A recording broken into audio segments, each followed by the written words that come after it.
আসসালামু আলাইকুম ওয়া রাহমাতুল্লাহ। ওয়া আলাইকুম আসসালাম ওয়া রাহমাতুল্লাহি ওয়া বারাকাতুহু।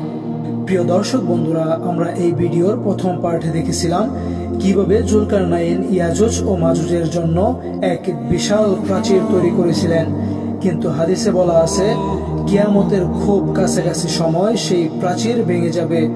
এরপর শুরু হবে এক ভয়াবহ অধ্যায়। দাজ্জালের আবির্ভাবের পর এক নতুন ধরনের যুদ্ধ শুরু হবে।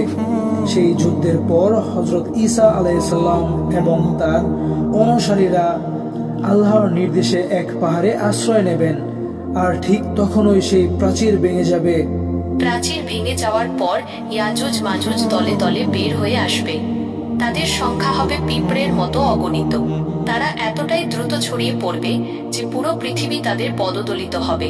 তারা সব নদী, নালা, হ্রদ ও সমুদ্রের পানি পান করে শুকিয়ে ফেলবে। তারা সব ধ্বংস করে দেবে।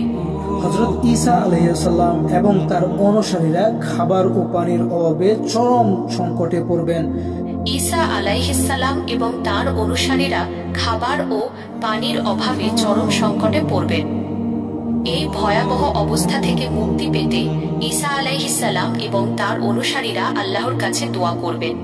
হযরত ঈসা আলাইহিস সালামের দোয়ার পর মহান আল্লাহ ইয়াজুজ মাজুজের উপর এক বিশেষ পোকা বা কৃমি পাঠাবেন।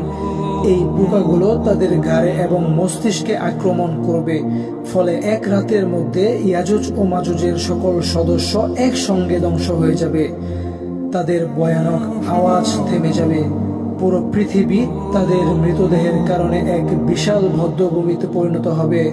তাদের লাশের দুর্গন্ধে কোনো মানুষ তাদের কাছে পৌঁছাতে সাহস করবে না। তাদের লাশের দুর্গন্ধে কোনো মানুষ তাদের কাছে যেতে সাহস করবে না। এই ভয়াবহ দুর্গন্ধ ও লাশের স্তূপ থেকে পৃথিবীকে মুক্ত করতে ঈসা আলাইহিস সালাম আবার আল্লাহর কাছে দোয়া করবেন। তখন আল্লাহ এমন এক ধরনের বিশেষ বৃষ্টি পাঠাবেন যা পুরো পৃথিবীকে ধুয়ে মুছে সাফ করে দেবে। এই বৃষ্টিতে ইয়াজুজ মাজুজের সব মৃতদেহ সাগরে ভেসে যাবে। পৃথিবী আবার পরিষ্কার ও বাসযোগ্য হয়ে উঠবে। এরপর আল্লাহর নির্দেশে মাটি থেকে নতুন করে শস্য ও ফল উৎপাদন শুরু হবে, যা মানুষের জীবন ফিরিয়ে আনবে। এভাবেই শেষ হবে ইয়াজুজ মাজুজের সেই ভয়ানক অধ্যায়। তবে তারা কি আজও কোনো এক অন্ধকার গিরিপথে বন্দী, নাকি তাদের বংশধররা এই পৃথিবীতেই মিশে আছে? এই প্রশ্নের উত্তর হয়তো আমাদের কাছে নেই, কিন্তু এটা নিশ্চিত যে তাদের কাহিনীর প্রতিটি পর্তে লুকিয়ে আছে এক চরম রহস্য। তো প্রিয় দর্শক বন্ধুরা, এই সম্পর্কে মহান রব্বুল আলামিন ভালো জানেন।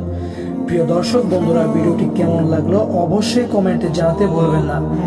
যদি আপনি এমনই ইন্টারেস্টিং ভিডিও দেখতে পছন্দ করেন, অবশ্যই আমাদের চ্যানেলটিকে সাবস্ক্রাইব করে রাখুন, এবং যারা ইতিমধ্যে সাবস্ক্রাইব করে ফেলেছেন তাদেরকে অনেক অনেক ধন্যবাদ। দেখা হচ্ছে পরবর্তীতে নতুন কোনো ভিডিওতে। আল্লাহ হাফেজ। আল্লাহ হাফেজ।